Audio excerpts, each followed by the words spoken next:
What's up to all my freelancers and creatives out there? This is Nathan with another episode of Freelance Jumpstart TV. And in this episode, we're going to look at a couple of examples of great case studies.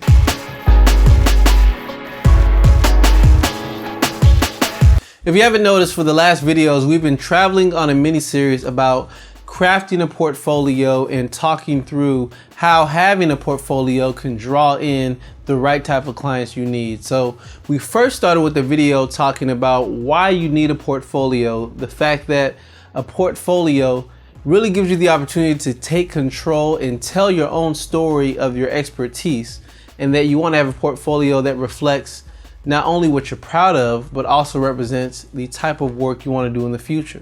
From there, we talked about case studies, how to put together a case study, how to talk about the background of a project, and then moving forward from the background to really the problem that you had and the business problem that you were attempting to solve, your creative process, and then finally, the solution. What actually did you do to solve the business problem?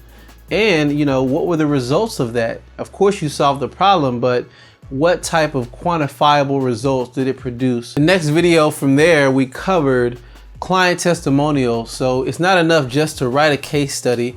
People want to hear from others for social proof.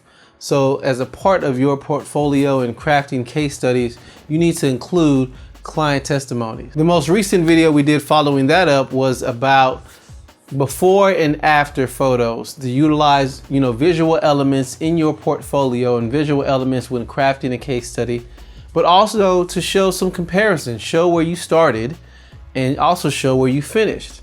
Even if you don't have a picture, tell a story of where you began, and then also tell a story of after you worked. Covering all those things led us to where we are now, and I wanted to take the time to look at 3 quick websites in which I found they have crafted great case studies, and perhaps you can learn from some of the visual elements, the way they have things laid out.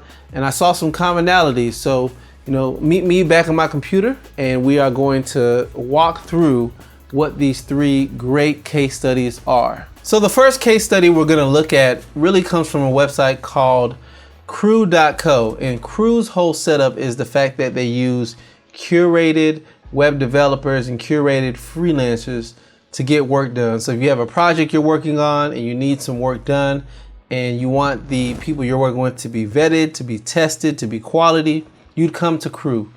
Crew has a section of their site they call stories, and I'm going to highlight one here. So really, they are highlighting the Woo Themes founder, the fact that he came to Crew and he had a certain project he wanted to work on.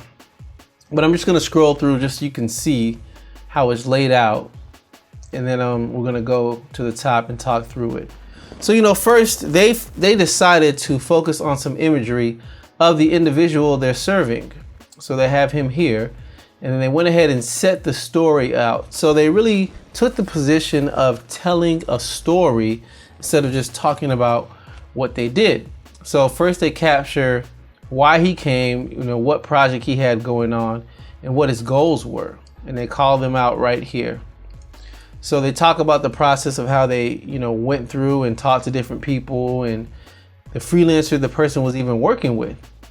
And they have different sections that they're highlighting. They brainstormed together.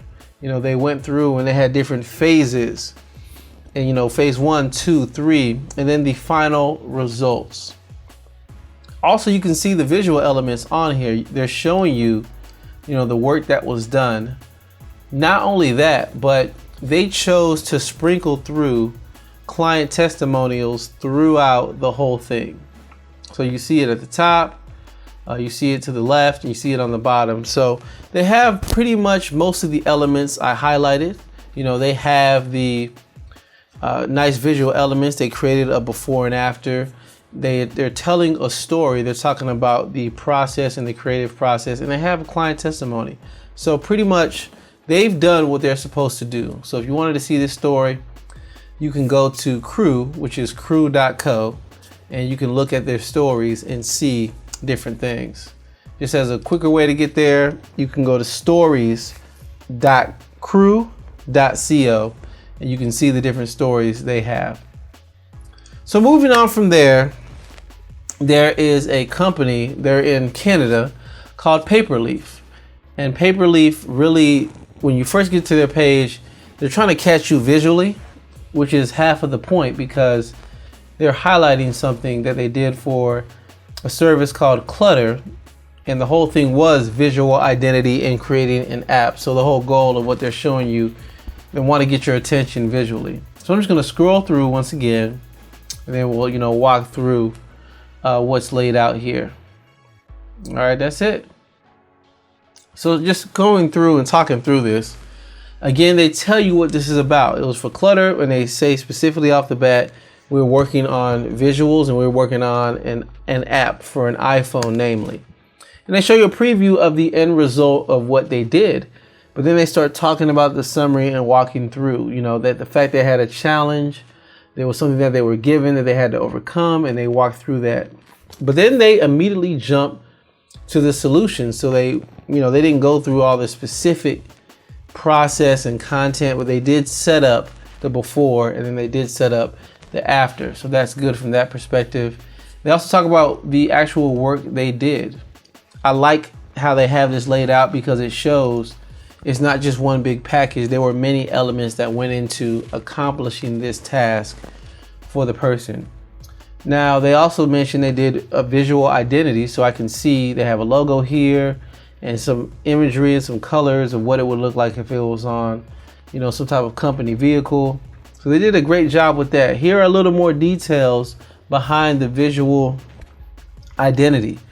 And I also love how they've highlighted, once again, here's some visuals, here's a logo by itself. And, they have some of the reasoning and the other alternative colors that represent the brand, right? And then they go on to talk about not only how they implemented the visual identity in the app itself. And again, more previews of the visual identity. And they end off with a quote from, a representative of the business.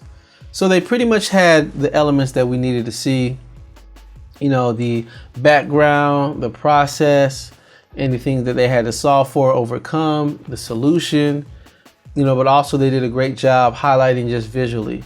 So as you can see, a lot of these portfolios we're seeing, it's a mix. It's a mix between visual appeal, but also detail enough so someone can read, and when they're finished, they're ready to work with your company. That's the whole goal. And I want to point that out at the bottom. When you read this story and read this case study, you get a glimpse of it, you understand it, and then they immediately have a call to action. So they're banking off of, if you liked what you saw, contact us now. If not, you can go to the next project and keep looking.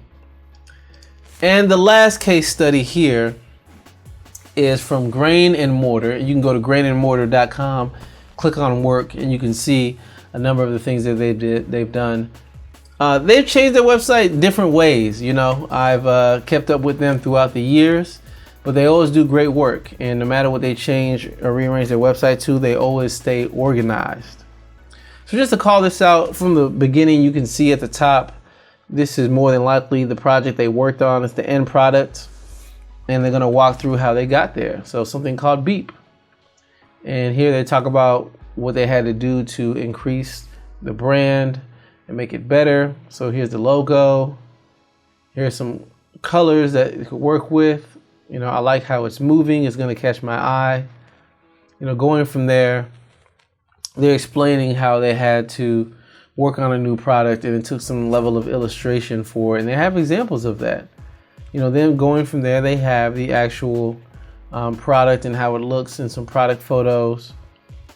So they're really just talking through the project, whether, it's a physical product, but, they're making a website for it, they're making complementary visuals for it, and they're just walking through what they did and how that helped. And you can even see visually what exactly they did and how it's laid out. So very well done as far as a portfolio. Once again, we're at the bottom, and they have a quote from the main person that they worked with, at Beep. And they also have social sharing, and at the bottom, they're inviting you to look at the next portfolio project they have, or starter project on the bottom right. Looking through those case studies, it was pretty obvious. All of them were very visually appealing. They caught your eye and they kept it short. I noticed even though they're telling a story, it wasn't too long, right? They didn't give every exact detail, but they told enough for you to read, get the point, and at least see the type of work that they can produce and the type of work that might draw in a client. So once again, as we've been talking about portfolios and case studies, just think about a lot of things that we said. I know for me, my own website needed a revamp, so I had to take the time to say, let me sit down and write these so it makes sense. And also, even though I'm taking the time to craft my portfolio and taking the time to make visuals for case studies and doing all these things, it's in hopes of positioning myself as a market professional to get a higher quality client. Not only that, but you have to remember to work on your business. So many times we can get caught up in marketing and trying to draw other customers that we forget you have to take the time to invest in your own business so that you can go further. Thank you for taking the time to check out this video. I greatly appreciate it. As always, there are show notes for this particular episode. So you can go to freelancejumpstart.tv/44 because this is episode 44 and you can see different show notes and go deeper and look at some of the other content I have surrounding, portfolios and case studies, and just get caught up on the mini series we went through on crafting a portfolio. As always, thank you once again, and I will catch you in the next one. See ya.